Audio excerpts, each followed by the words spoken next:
Update ranking FIFA Timnas Indonesia jika menang atas Turkmenistan. 3 negara siap langsung digeser skuad Sintayong. Sesuai jadwal, FIFA Matchday Timnas Indonesia akan melawan Turkmenistan di Stadion Gelora Bung Tomo, Surabaya. Demi memenangkan pertandingan ini, pelatih Sintayong telah memanggil 24 pemain. Dari 24 pemain itu, 5 diantaranya berstatus sebagai pemain abroad yang berkarir di luar negeri. Sebut saja Jordi Amat, Asnawi Mangku Alam, Sain Patinama, Sadil Ramdhani, dan Sandy Walsh. Kehadiran nama-nama di atas memperbesar peluang timnas memenangkan pertandingan. Untuk kabar terbaru, Sain Patinama masih menunggu konfirmasi lebih lanjut. Kabarnya, ia tidak jadi berangkat ke Indonesia. Nah, jika Indonesia menang atas Turkmenistan, bagaimana posisi Indonesia di ranking FIFA? Indonesia berpotensi naik 3 peringkat di ranking FIFA dari 150 ke 147 dunia. Dengan catatan rival-rival Indonesia mengalami kekalahan di FIFA Matchday September mendatang. Andai menang atas Turkmenistan, skuad asuhan Sintayong mendapatkan 5,41 poin. Tambahan poin itu membuat raihan angka timnas Indonesia di ranking FIFA menjadi 1052,87 angka. 3 negara yang berpotensi digeser Indonesia adalah Hong Kong, Liberia, dan Botswana. Liberia dijadwalkan menghadapi tim peringkat 4 di Piala Dunia, Maroko, di lanjutan kualifikasi Piala Afrika pada Senin 4 September mendatang. Di atas kertas, Liberia akan menjadi bulan-bulanan Maroko. Karena itu, kesimpulan Indonesia akan naik 3 peringkat di ranking FIFA jika menang atas Turkmenistan. Ini akan menjadi prestasi terbaik timnas sejak beberapa dekade terakhir di posisi ranking FIFA. Bagaimana menurut kalian? Optimis bisa mengalahkan Turkmenistan di FIFA Matchday kali ini. Melawan Turkmenistan sebagai catatan dalam pertandingan ini, Elkan Bagot dan Marcelino Ferdinand tidak dipanggil oleh Sintayong. Kedua pemain itu dipilih untuk bergabung dengan timnas Indonesia U23 yang akan berkompetisi dalam babak kualifikasi Piala Asia U23 di Solo. Meski demikian, Sintayong tetap membawa pemain-pemain andalan lainnya seperti Makrok, Asnawi Mangku Alam, hingga Ricky Kambuaya.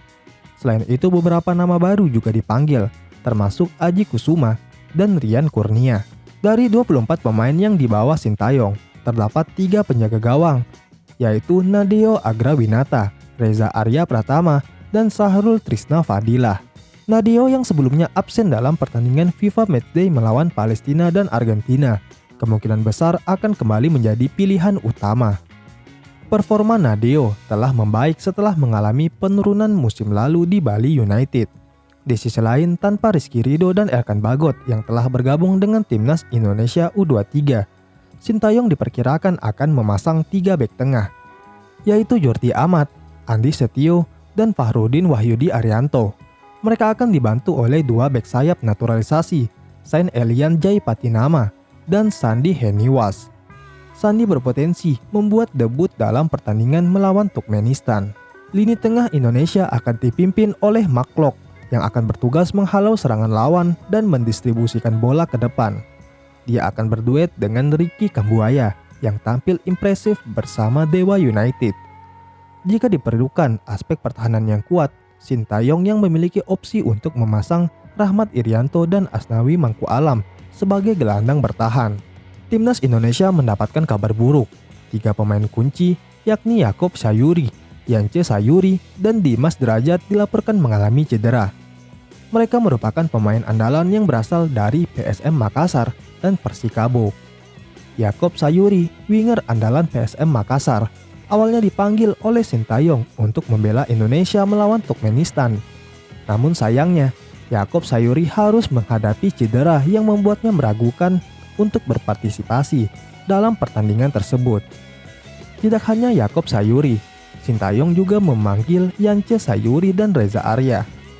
PSSI telah mengirimkan surat pemanggilan kepada PSM Makassar untuk ketiga pemain tersebut yang mendapatkan respons positif dari klub. Namun dalam surat tersebut, PSM Makassar menjelaskan bahwa Yaakob Sayuri mengalami cedera. PSSI tidak mundur dan tetap meminta Yaakob Sayuri untuk bergabung dengan timnas. Mereka ingin secara langsung memeriksa kondisinya dan menentukan jenis cederanya. Pemain kedua yang mengalami cedera adalah Dimas Derajat, striker andalan Persikabo. Cedera ini terjadi ketika Dimas Derajat bermain melawan Dewa United dalam pekan ke-11 Liga 1. Dia merasakan sakit pada pahanya pada menit ke-43 dan akhirnya harus ditarik keluar lapangan untuk digantikan oleh Yandi Sofian. Pemain ketiga yang mengalami cedera adalah Yance Sayuri, saudara kembar Yakob Sayuri yang juga berasal dari PSM Makassar. Yance Sayuri mengalami cedera saat PSM Makassar berhadapan dengan PSS Sleman dalam pekan ke-11 Liga 1. Meskipun awalnya bermain sangat baik dan bahkan mencetak gol, Yance Sayuri mengalami cedera saat pertandingan berjalan hingga menit ke-66. Setelah diperiksa oleh dokter tim PSM, Yance Sayuri dipastikan tidak dapat melanjutkan pertandingan dan digantikan oleh Rizky Eka Pratama 1 menit kemudian.